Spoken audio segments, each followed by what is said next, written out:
Bonjour, bienvenue. Aujourd'hui, on continue notre série en droit fiscal et on va parler de la classification des impôts. Alors, on va faire le tour globalement des différentes catégories de la classe des impôts sans s'attarder. Pour ceux qui ont besoin de plus de précision, n'hésitez pas à nous contacter aux coordonnées qui figurent sur notre page. Alors, donc on va commencer par la classification administrative. Donc les impôts sont classés selon les collectivités publiques bénéficiaires. Donc cette classification administrative est utilisée en comptabilité nationale. Et sous cet angle, on distingue quatre grandes catégories d'impôts. Donc, à savoir les impôts d'État. Donc, ce sont des impôts dont le revenu est destiné à l'État. Par exemple, l'impôt sur le revenu, la taxe sur la valeur ajoutée. Ensuite, on a les impôts locaux, donc ce sont des impôts dont le revenu est destiné aux communes, aux départements, aux régions, ainsi qu'à leur regroupement. Donc, il s'agit principalement de la taxe foncière sur les propriétés bâties et non bâties, ainsi que des redevances d'enlèvement des ordures ménagères. Ensuite, on a les impôts sociaux, donc qui sont destinés à la sécurité sociale. Pardon, il s'agit de la CSG, donc la contribution sociale généralisée, dont le taux fixé à 9,20%, et de la CRDS, donc qui est la contribution au redressement, au remboursement de la dette sociale.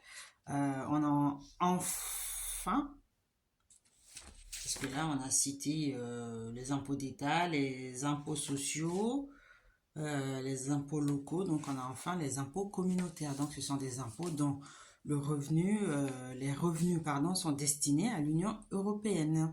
On a par exemple le tarif douanier commun, qui est un impôt appliqué sur les importations, c'est-à-dire que les articles qui viennent de l'extérieur des pays de l'Union européenne, donc ces articles proviennent d'États tiers à l'Union européenne. Donc ce tarif est commun à tous les membres de l'Union européenne, mais les droits de douane diffèrent d'un type d'importation à l'autre suivant ce dont il s'agit et d'où cela provient.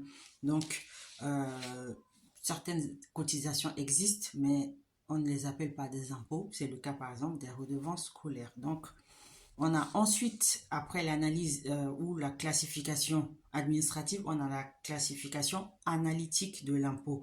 Cela signifie que l'impôt est classé selon la nature de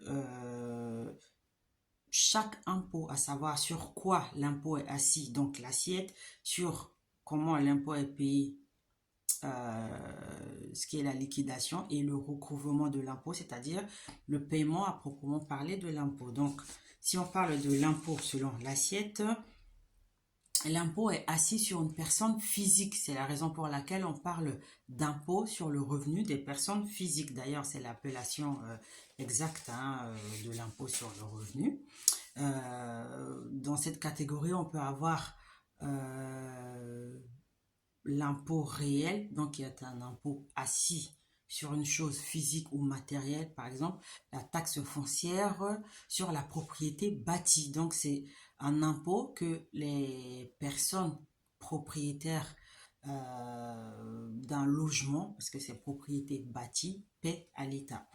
Donc aujourd'hui, de toute façon, tous nos impôts sont des impôts réels. Donc on peut aussi appréhender l'impôt de façon individuelle. Dans ce cas, on parlera d'impôt cédulaire, ou alors de façon générale. Dans ce cas, on parle d'impôt général.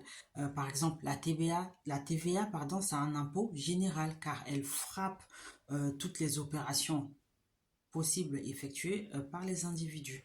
Ensuite, on peut appréhender l'impôt selon la liquidation. Donc, la liquidation, c'est l'étape au cours de laquelle on détermine le montant de l'impôt dû. Et enfin, on peut appréhender l'impôt selon le recouvrement, c'est-à-dire que, par exemple, l'impôt direct, c'est celui qui est acquitté directement par la personne titulaire du revenu ou prestataire du service. Et l'impôt indirect, c'est l'impôt dont le consommateur en est le payeur réel, tandis que le commerçant est l'assujetti chargé de collecter l'impôt pour le compte de l'État. Et la dernière classification, c'est la classification synthétique ou moderne des impôts. Donc, dans ce dernier cas, on classe les impôts selon les différents éléments économiques et juridiques, à savoir donc l'impôt sur le revenu, l'impôt sur la dépense et l'impôt sur le capital. Donc voilà, c'était tout pour aujourd'hui. Si vous avez des questions, si vous avez besoin de précision ou de plus amples informations, n'hésitez pas à faire un tour sur notre page et à nous contacter aux coordonnées qui y figurent. À bientôt.